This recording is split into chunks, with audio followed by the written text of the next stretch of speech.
এটা হলো সোমবারের ভিডিও। শরীরটা খারাপ থাকায় ওকে নিয়ে যেতে হয়েছিল ইসিজি করতে ল্যাবে, তো সেখানেই একটু ভিডিও করেছিলাম। আসলে ডাক্তার বলেছিল যে একটু ইসিজিটা করতে যদি কোনো সমস্যা থাকে, কিন্তু পরে অবশ্য রিপোর্ট আসতে দেখা গেছে খুব একটা সমস্যা কিছু নেই, এই একটু টেনশান থেকে যেমন হয় আর কি, তো সেরকম একটু হয়েছে। তো জানোই তো বাড়িতে অনেক প্রবলেম চলছে, কি আর করা যাবে, মানে আমাদের নিজের বাড়ির প্রবলেম নয়, মানে এই মানুষের শরীর খারাপ, দুর্ঘটনা, কত কি সব কিছু থেকে না শরীর মানুষের খারাপ হয়ে যাচ্ছে সবারই।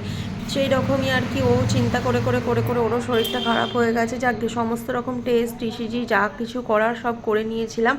আর যে আমি এরকম ডাক্তারখানায় গিয়ে ভিডিও করতে পারি না, যেহেতু আমার ননদ ছিল ওখানে, ও ল্যাবে কাজ করে, তো ওকে জিজ্ঞাসা করলাম যে একটু ভিডিও করবো কিনা, ও বললো হ্যাঁ করো। তো সেই কারণেই ওই ভিডিওটা করেছিলাম, না হলে আমি এরকম টাইপের ভিডিও চট করে করি না, ভিউজের জন্যেও না। তো যাকগে, দেখালাম একটুখানি তোমাদের সাথে, সবটাই তো শেয়ার করি, সেই হিসাবেই শেয়ার করলাম। তোমরা প্রার্থনা করো যেন সুস্থ হয়ে যায় খুব তাড়াতাড়ি। অবশ্য এমনিতে দেখলে মনে হবে না, মনে হবে সুস্থই আছে, কিন্তু ভেতরে ভেতরে কিছু সমস্যা, সুগারটা একটু বেড়েছে, প্রেশারটা একটু বেড়েছে, তো সেই কারণে আস্তে আস্তে ওষুধ খাচ্ছে, অনেকটা এখন কন্ট্রোলে এসেছে।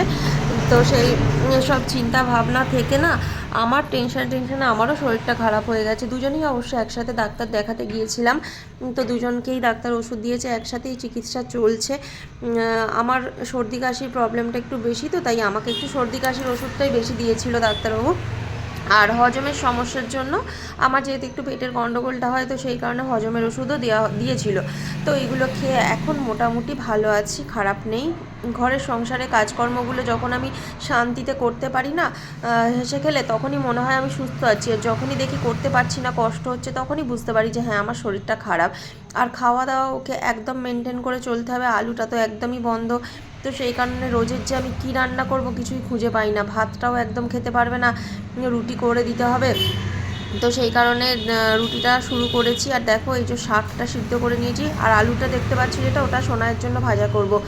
আর আজকে মাছ নেই বলে ডিম রান্না করছি, ডিমটাকে সিদ্ধ করে রেখে দিয়েছিলাম। আর এই দেখো সমস্ত সবজি, সয়াবিন এইসব দিয়ে একটা তরকারি হবে, আর একদম মশলা ছাড়া, তেল হালকা দিয়ে। আর এদিকে মুসুর ডাল সিদ্ধ, যেহেতু ওর কোলেস্টেরলটা একটু বেশি আছে, ডাক্তার ওকে দানা জাতীয় জিনিস খেতে বারণ করেছে। জানি না আমি ডালটা খেতে পারবে কিনা, সেই কারণে আবার ডাক্তারবাবুকে ফোন করতে বলেছিলাম। তো ফোন করেছিল, ফোনটা করতে বলেছে অল্প খাবে। আর এদিকে আমি ওটস খাচ্ছি, আর ওদিকে ওর জন্য রুটি করব, আটাটা মেখে রেখেছি, দুটো ছোটো ছোটো রুটি করব, তাই অল্প আটা মেখেছি। আর এদিকে দেখো সব রকম সবজি দিয়ে তরকারিটা হয়ে গেছে। আমি এই তরকারিটাতে বিনস দিয়েছিলাম, আর আমাকে অবশ্য সবাই বললো যে বিনসটা দিও না, বিনস খেলে নাকি প্রেশার বাড়ে। আমি আদৌ জানি না চট করে এগুলো কি করলে কি হয় না হয়। তো দেখো তেল দেখতে পাচ্ছ, এই যে পেঁয়াজটা আমি ভাজছি, তোমরা তেল দেখতে পাচ্ছ, খুব সামান্য তেল দিয়েছি, না দিলে নয় সেই রকম আর কি। তো সেই দিয়ে যা হোক করে আর কি পাতলা করে রান্না করছি, মুখে একটু লাগার মতো করতে তো হবে, একদম খেতে না পারলে হয়। কালকে তো রেগেই গেছিলো, বলছে এইরকম খেয়ে আমি আর থাকতে পারছি না, মানে এরকম বলছে, এরকম খেয়ে আর আমার হচ্ছে না। তো কতই আর কেউ মারছে, হাসি ঠাট্টাও করছে, আবার খাচ্ছেও। তো চলো এখন ডিমের কারিটা করে নিচ্ছি। আর এদিকে এই রুটি করব, আটাটা বেলে নিয়েছি, নিয়ে এইটাতে রুটি করব। ওই জন্য দেখো আগের দিন রাতে করেছিলাম, তো সেই গুঁড়োগুলো লেগে আছে বলে আমি একটু ভালো করে ঝেড়ে নিচ্ছি। গুঁড়োগুলো থাকলে আবার সেই রুটির মধ্যে লেগে যাবে, তো সেই কারণেই ভালো করে ঝেড়ে ঝুড়ে নিলাম আর কি। আর রাস্তার ধারে ভয়েস দিচ্ছি, তো একটু গাড়ি ঘোড়ার আওয়াজ তোমরা পাবে, তার জন্য কিছু মনে করো না। আমি ফাঁকা জায়গায় ভয়েস দেওয়ার মতো সময় পাইনি, তাই দোকানটা আমি এখন সামলাচ্ছি, আর আমার বর গেছে হাঁটতে। এদিকে সোনাইয়ের খাবার বেড়ে নিয়েছি, ডিমের কারি, আলু ভাজা আর ডাল দিয়েও ভাত খাবে। ওর এটা দিয়ে হলেই হয়ে যাবে, ওর মানে তরকারি কিছু খেতে চায় না। তো এই দেখো আমাদের দুটো ডিম রয়েছে, ওর একটা আমার একটা, কিছু করার নেই, এসবই খেতে হবে। আর ও ডিম খেতে ভালোবাসে, একটা ডিমে ওর হয় না, কিন্তু আমাকে একটাই দিতে হবে ওকে। আর শাক ভাজা, সবজির তরকারি, আলু ছাড়া, আর এখানে আলু ভাজাটা শুধু সোনাইয়ের জন্য, আর মুসুর ডাল, এই হচ্ছে আমার আজকের মেনু। আর উচ্ছে সেদ্ধ করতে দিয়েছি, উচ্ছে সেদ্ধটা পরে মাখবো। এই দেখো এখন উচ্ছে সিদ্ধটা আমি মেখে নিচ্ছি, কারণ একদম নুন ছাড়া, শুধু একটুখানি তেল দিয়ে।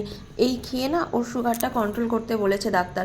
সুগার কন্ট্রোল করার জন্য কি কি করতে হবে ডাক্তারবাবু সমস্ত কিছু বলে দিলেন, সেই অনুযায়ী আমি চলছি এখন। ওষুধ দেননি, সুগারের কোনো ওষুধ দেয়নি, কেননা এরকম অবস্থায় সুগারের ওষুধ দেবে না, বয়স অল্প বলে বলছে এখন সুগারের ওষুধটা আমি দিতে চাইছি না, তুমি খাওয়া দাওয়া কন্ট্রোল করে, হাঁটা চলা করে সুগারটা কন্ট্রোল করো। কমপ্লিট করে ওকে শশা কেটে দিলাম, আমি দেখাতে ভুলে গেছি, শশাটা কাটলাম, কেটে ওকে দিয়ে গেলাম, আমি এক টুকরো খেলাম, সেটাই আর দেখাতে ভুলে গেছি। আর এই যে ও বসে আছে, বসে বসে এখন ফোন ঘাঁটছে। টাকা না রে, হাই কর। জীবনটা হ্যাল হয়ে গেছে, কিচ্ছু খেতে পারেনি বেচারা। এই কটা ভাত, রুটি দুটো, ব্যাস। দুটোর জায়গায় একটা খেতে বলেছে, খিদের জন্য দুটো খেয়ে নিয়েছে।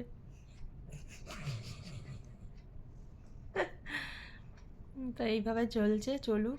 আজকে মাছ আনবো ভেবেছিলাম, আজকে মাছ ও পায়নি প্রথমত, দ্বিতীয়ত আমার যাওয়ার সময় হলো না। সকালবেলা তো শীতকালে উঠতেই পারছি না ঘুম থেকে, এমনিতেই উঠতে পারি না, আবার শীতকাল, তো সেই কারণে বাজার যেতে পারলাম না। আমাকে তবে বাজার যেতে হবে কালকে একবার, কাল আবার বৃহস্পতিবার, কাল বাজার বসবে ভালো। এই এক সমস্যা, তো বসবে কিনা জানি না, যাবো। তবে চিড়ে ভাজাটাও তো শেষের দিকে, প্রায় চিড়ে ভাজাটা আনতে হবে। এই খেয়েই তো বেঁচে আছি, এগুলো আগে ওর জোগাড় করতে হবে বেশি বেশি করে। তো চলো এখন একটুখানি শোবো এক্ষুনি। এখন বাজে 2:15, খাওয়াটা একটু সকাল সকাল হয়ে যাচ্ছে। আরও সকাল সকাল হতো, সোনাই খাচ্ছিলো বলে আবার দেরি হলো, নাহলে আর একটু আগে হয়ে যেত। ওর তো দেরি হয়, তাড়াতাড়ি আসতে বললো, আসে না।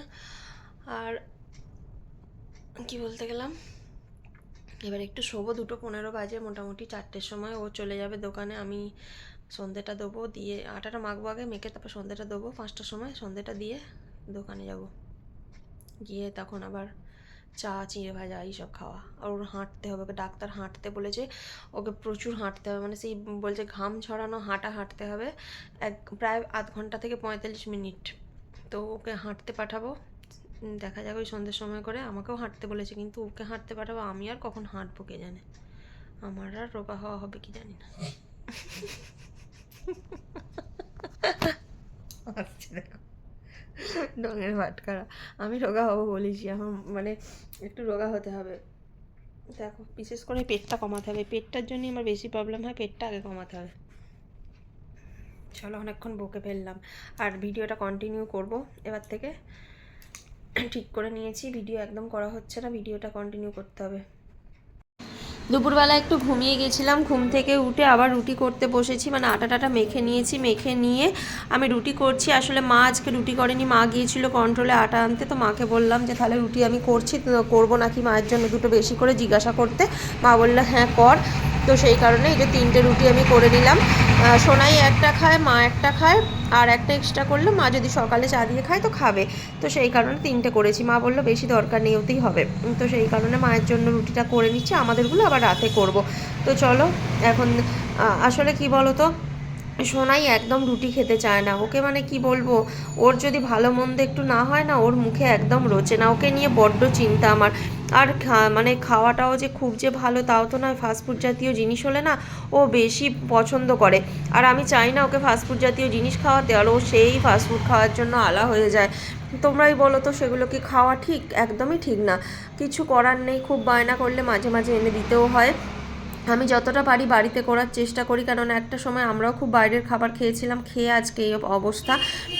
সেই কারণে খুব যতটা পারছি কন্ট্রোল করার চেষ্টা করছি। শরীর খারাপ হতে কতক্ষণ, তো যতদিন সুস্থ থাকা যায় ওষুধ ছাড়া ততদিনই ভালো। তবে হ্যাঁ, ওষুধও চলছে না তা নয়, যেগুলো একদম প্রয়োজন সেগুলো ছাড়া তো চলবে না। তো সেইভাবেই আমার বরের সুগারের ওষুধটা এখন চলছে না, প্রেশারের ওষুধটা চলছে। প্রেশার ওষুধটা না খেলে হবে না, ডাক্তার বলেই দিয়েছে কন্টিনিউ করতে হবে।